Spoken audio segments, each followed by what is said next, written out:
la particularité de ce projet, c'est d'insérer en milieu urbain et historique en fait, un bâtiment contemporain réalisé en béton qui montre ses caractéristiques. Donc c'est pour ça qu'on a voulu laisser le béton brut afin de se rapprocher d'une matière très naturelle finalement, puisqu'on voulait essayer de se rapprocher de la pierre de Caen, avoir un aspect très monolithique.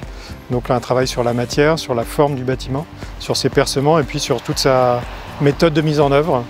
Donc avec des recherches avec l'entreprise sur comment on a construit le bâtiment pour que ce soit le plus doux, le plus monolithique possible.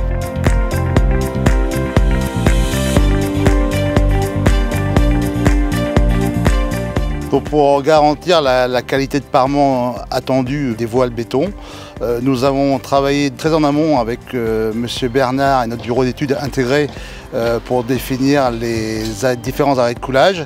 Et nous avons d'autre part travaillé avec Cemex, notre fournisseur de béton, pour caler au mieux la formulation. Sur le chantier, nous avons utilisé des banches à peau inox.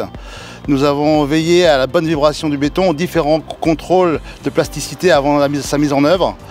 À l'étanchéité des coffrages, qui était très importante. Une fois le bâtiment réalisé, nous avons procédé à l'hydrogommage. Donc l'hydrogommage, c'est le fait de projeter du sable, de l'air et de l'eau sur le béton afin d'ouvrir le parement pour donner la texture attendue par l'architecte.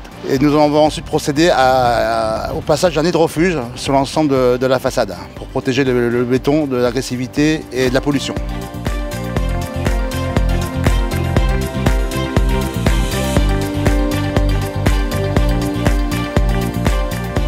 Donc l'originalité de ce chantier, c'est d'avoir travaillé sur une base de ciment blanc avec un granulat Arzano, donc qui était contraignant au niveau de l'unité de production, car ce ne sont pas des bétons qu'on utilise tous les jours.